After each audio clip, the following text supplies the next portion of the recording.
좋습니다. 사무총장님 오늘 참고인으로 나오셨는데 두 가지 좀 여쭙겠습니다.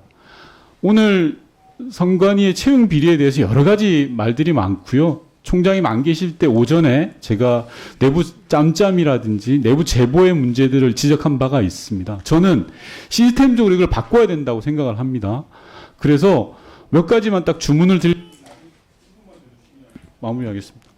질문을 드릴 텐데 모아서 답변을 해주셨으면 좋겠습니다. 첫 번째로는 지금 선관위가 이야기하고 있는 10명에 대해서 과천청사 출근 그것만으로는 부족합니다. 이제까지 600여 건 넘는 거에 대해 전수조사를 해서 반드시 찾아내서 일벌 100개 해야 됩니다. 그래야지 선관위가 다시 태어난다라는 거고요. 그에 대해서 답변을 해주시기 바라고. 두 번째는 선거관리위원장이 대법관이 겸임하고 있는데 그래서는 안 된다고 생각합니다. 상근직으로 가는 게 맞다고 생각합니다. 역대 정부에서도 여러 시도가 있었는데 잘 안 됐습니다. 대법관 티오를 하나 늘리더라도 선거관리위원장의 상근직화에 대한 의견을 말씀해 주시고, 세 번째로는 선관위 상임위원이 선관위에서 바로 상임위원 되는 경우가 왕왕 있습니다. 그러다 보니까 내적 통제에 약한다라는 그런 지적들이 많이 있습니다.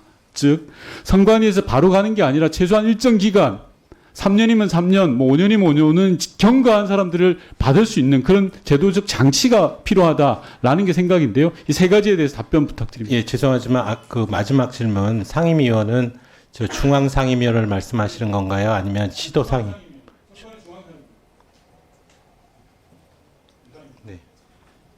네.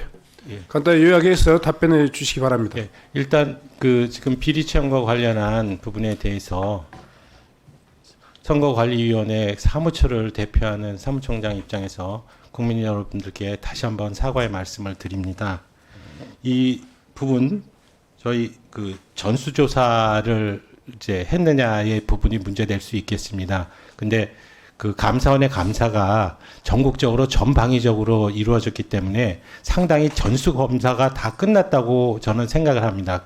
그럼에도 불구하고 새로운 비리나 이런 부분이 있을 때는 더 노력해서 또 전수검사가 필요하다면 하겠습니다.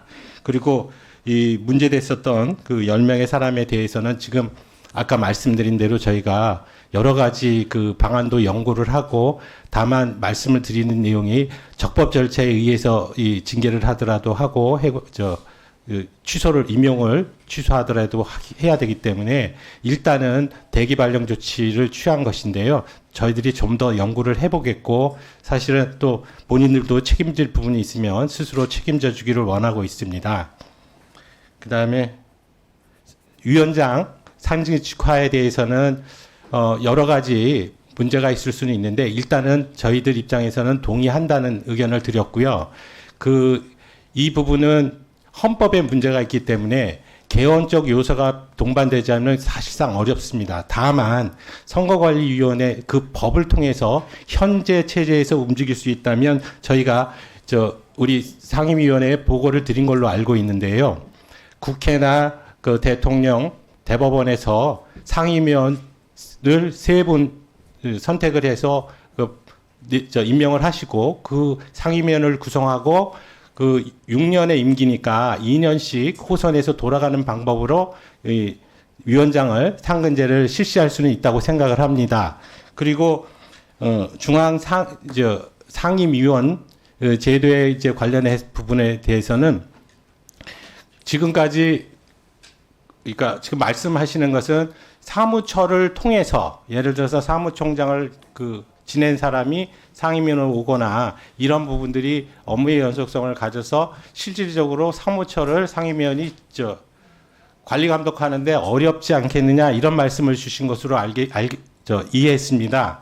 이런 부분 충분히 공감할 수 있는 영역이 있기 때문에 그러나 지금 당장 이 상임위원 제도가 가지고 있는 내용이 좀 복잡하고 실제적으로 그러니까 위원장이 상근자가 되는 경우에는 이 상임위원 제도가 사실은 형해화될 수가 있기 때문에 그런 점까지 전부 고려를 해서 저희들이 검토를 해보겠습니다.